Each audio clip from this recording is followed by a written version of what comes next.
warahmatullahi wabarakatuh. Perkenalkan, saya Indah Wulandari dari Prodi Perpustakaan dan Sains Informasi Universitas Bengkulu. Di sini saya akan menjelaskan tentang 5 macam sistem penyimpanan arsip. Yang pertama yaitu sistem abjad, yang kedua sistem masalah, yang ketiga sistem wilayah, yang keempat sistem kronologi, yang kelima sistem nomor. Di sini saya akan menjelaskan cara penyimpanan arsip menggunakan sistem abjad. Yang pertama yang kita butuhkan adalah surat.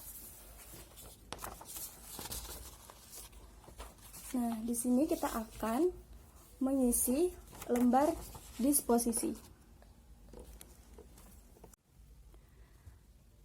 Untuk bagian paling atas di sini terdapat yaitu rahasia, penting, dan biasa. Untuk mengisi bagian paling atas, kita dapat lihat dari surat yang telah kita terima, yaitu yang saya punya sekarang adalah surat klaim tentang barang. Nah, surat yang saya terima ini termasuk golongan di surat biasa. Lalu kita isi tanggal, yaitu tanggal kita menerima surat ini, yaitu sekarang tanggal 27 September.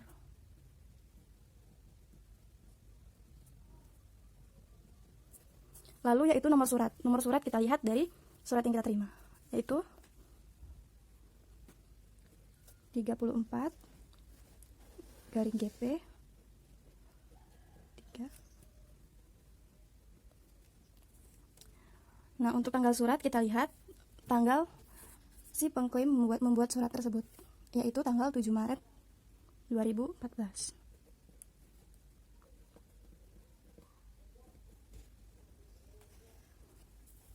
Asal surat yaitu PT Singgosari.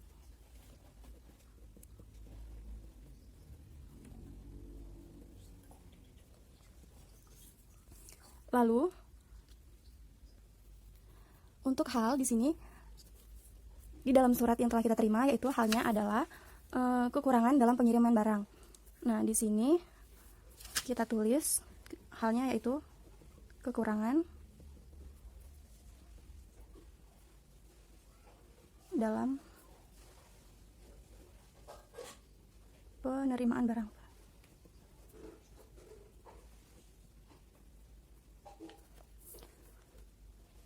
Lalu catatannya yaitu adalah permasalahan yang terdapat dalam surat yang telah kita terima, yaitu HVS A4 kurang 2 rim,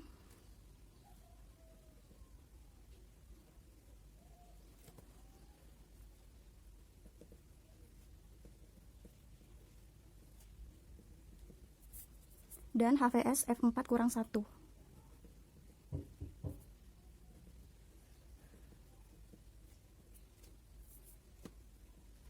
Satu rim. Lalu diteruskan adalah kita sendiri untuk mengajukan surat ini kepada pihak pemasaran.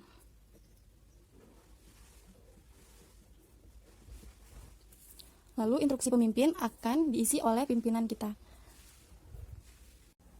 Setelah lembar disposisi diisi, maka kita satukan kepada surat yang telah kita terima tadi dan akan kita serahkan kepada pimpinan.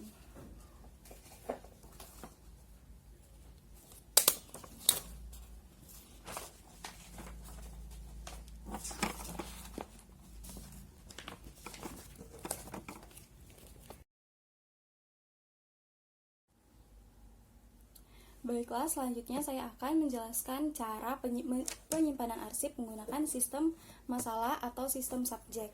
Sistem subjek sendiri yaitu penyimpanan arsip menurut inti dari permasalahan dari surat yang telah kita terima. Yang pertama yang kita butuhkan adalah surat.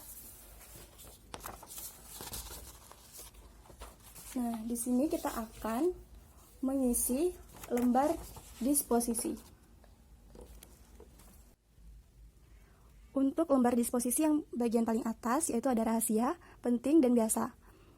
3 hal ini dapat kita lihat dari surat yang setelah kita terima.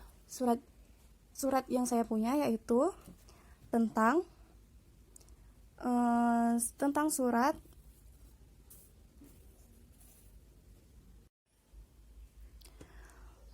Setelah lembar disposisi tadi telah diberikan kembali oleh atasan, maka kita akan mengisi indeks untuk penyimpanan sistem subjek, yaitu yang pertama kita tulis judul surat. Judul surat itu kita tulis dari nama toko pengirim surat tadi, yaitu Singosari.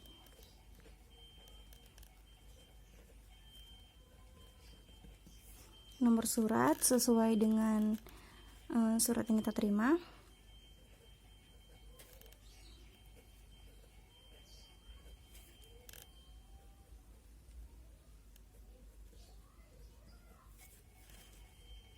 Tanggal surat juga sama.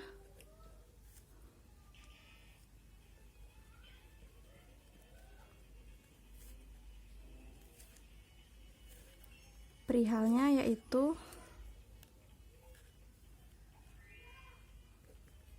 kekurangan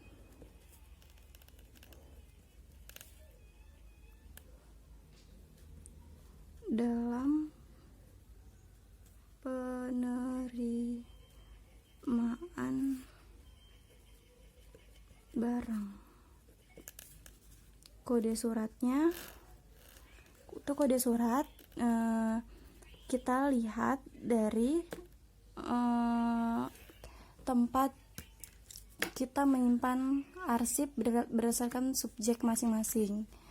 Nah, kalau saya di sini menggunakan kode yaitu B.3. Nah, untuk kodenya, kode indeks di sini kita tulis 2 huruf dari judul surat. 2 huruf pertama dari judul surat yaitu SI.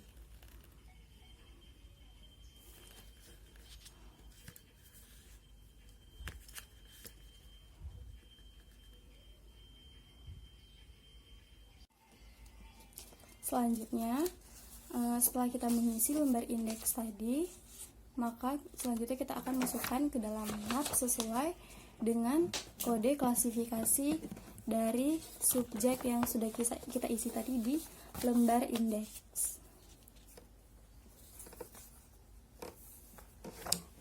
Lalu selanjutnya kita akan simpan ke dalam rak penyimpanan arsip berdasarkan subjek.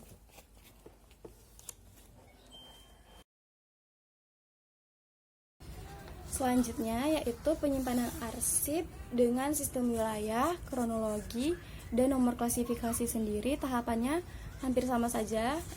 Yang saya maksud tahapnya sama saja yaitu tahapan pengisian lembar disposisi dan pengisian indeks. Hanya saja di bagian indeks, di bagian kode itu yang membedakan bagaimana kita mengelompokkan arsip tersebut. Semisal di sini saya menggunakan sistem wilayah.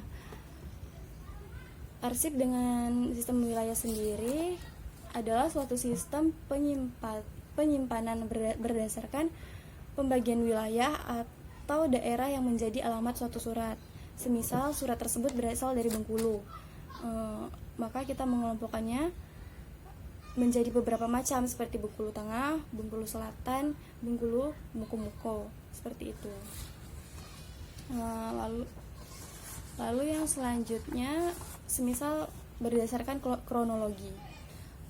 Penyimpanan arsip berdasarkan kronologi sendiri merupakan sebuah sistem penyimpanan warkat yang didasarkan kepada urutan waktu surat diterima atau waktu dikirimkan keluar. Semisal kita mengelompokkan surat-surat tersebut berdasarkan tahun yang sama, yaitu dibagi menjadi beberapa bagian, seperti misalnya dalam 1 tahun tersebut terbagi menjadi 12 bulan, dan arsip surat-surat tersebut dikelompokkan berdasarkan bulan-bulan pada tahun tersebut. Lalu yang selanjutnya adalah penyimpanan arsip berdasarkan nomor klasifikasi. Penyimpanan arsip berdasarkan nomor klasifikasi sendiri merupakan Sistem desimal atau klasifikasi menetapkan kode surat berdasarkan nomor yang telah ditentukan. Kode surat berdasarkan nomor yang telah ditentukan sendiri untuk surat yang bersangkutan. Ada 3 baris daftar dari nomor klasifikasi, yaitu 00 sampai 100 merupakan penyimpanan surat tentang bidang pendidikan dan latihan.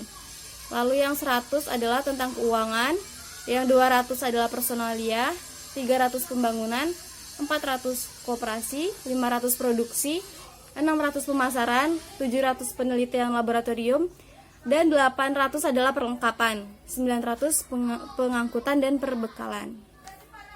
Sekian yang dapat saya jelaskan tentang beberapa macam sistem penyimpanan arsip.